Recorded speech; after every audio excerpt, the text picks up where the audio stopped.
In today's video, I'm going to teach you Xero, how to add, track, invoice, and write off stock items. 5 minutes. First, open your browser and head to the Xero login page. Click Login, enter your secure credentials, and sign in. Once you're in, you'll land on the dashboard. From here, look to the top menu, select Business, then choose Products and Services.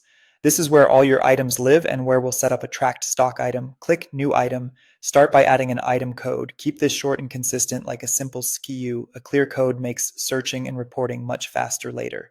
Next, type the item name. Use a customer-friendly name that will make sense on invoices such as the product's common name or model.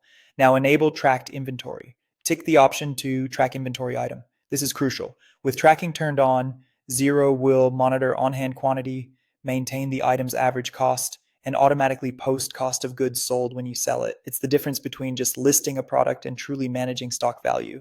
You'll be asked to select the inventory asset account.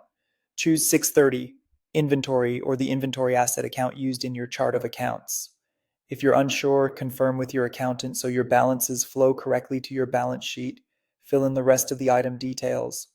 Add a clear description, set the default purchase price from your supplier, and a sales price for customers. Choose the correct tax rates for buying and selling to save time and avoid mistakes on bills and invoices. You can also set default accounts here, a purchases or cost of sales account for buying the item, and a sales revenue account for selling it. These defaults speed up data entry and keep your coding consistent. In the purchase and sell sections, tailor what appears on bills and invoices. Refine the wording, check tax settings, and make sure the units and pricing reflect how you actually transact.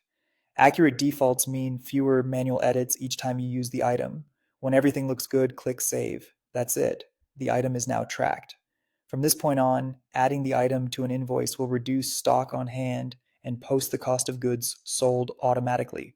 If you need to write off damaged or missing stock, you can record an inventory adjustment from the same products and services area so your quantities and values stay accurate. You've just set up a tracked stock item in Xero, ready to buy, sell, and manage with confidence.